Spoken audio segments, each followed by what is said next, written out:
Over her head came the white shirt in a rush.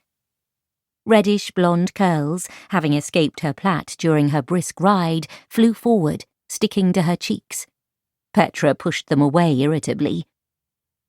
"Damn and blast! Why did my uncle have to arrive early?" "My lady, your language does deteriorate with each visit home to Buckfields," Annie said, though this time her reproach was tinged with amusement as she helped Petra slip on a chemise. Then she held out the riding stays.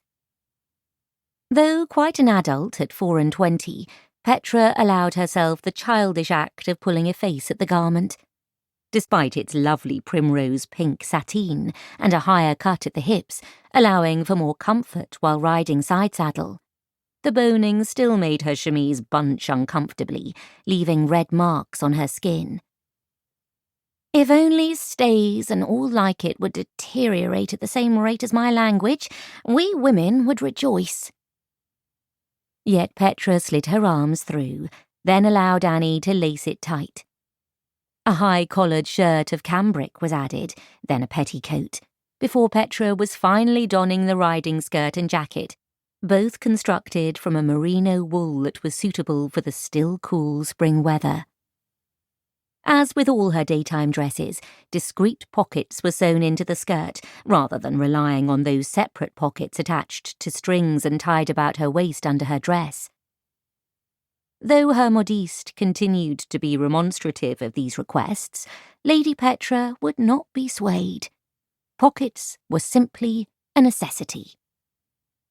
"The postboy arrived nearly the same time as Lord Allington," Annie was saying as she worked the laces of Petra's half-boots, each with blue tassels at the ankles. "You received 3 more invitations." She lifted clear hazel eyes briefly to Petra's, adding, "I brought them directly to your bedchamber."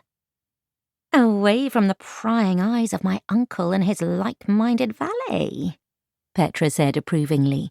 "Well done. And were there no letters?" Annie shook her head. "Were you expecting one from Lady Caroline?" "No, not at all. Lady Caroline was only due back in London today from seeing her Captain Smythe off at Portsmouth. And as much as my dearest friend excels at accumulating new gossip and passing it on to me, I must allow her a modicum of time to apply it to paper." Petra picked up her hat, which was small with a flat top and short brim, and matched her riding habit perfectly, down to a cobalt tassel at the crown centre. "I may guess that one of the invitations is from Lady Milford for a picnic at Strand Hill. When we had tea after Easter, she was a bit poorly, suffering with her nerves again, and said she wished to invite me for a meal out in the spring air when she felt better. As the days have been so grand and much warmer lately, with the daffodils coming up all over, I cannot help but think her spirits may be lifting." "A picnic does sound lovely, but I'm afraid an invitation from Lady Milford has not yet arrived," replied Annie, as she selected a boar-bristle hairbrush and began to gently work out a tangle in one of Petra's curls. "Of the 3, one is from Lady Watson, and another is from Lady Wingcroft." Petra, who had been frowning thoughtfully at hearing her friend Gwen had not yet written to set a day for her picnic, now lifted her eyes heavenward at hearing Lady Wingcroft's name. It is likely another of my cousin Linley's tedious teas. However, Lady Watson's is no doubt for her annual masque, which will make up for having to be in the company of Lady Wingcroft on some other date. And what of the 3rd? "It bears the Duchess of Hilmorton's seal," replied Annie, "and I would wager it to be to her spring ball." "How lovely," Petra said. "It was kind of her Grace to send another invitation to me here at Buckfields, after the first was sent to Forsyth House.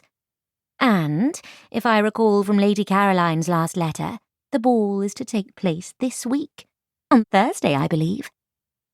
Caroline said she would gladly accompany me if I arrive in London in time, for her Captain Smythe will be at sea for some months, and she will be free to be my companion." "Have you decided whether or not we will be returning to town for the remaining season?" asked Annie, as she smoothed Petra's plait. "Not yet."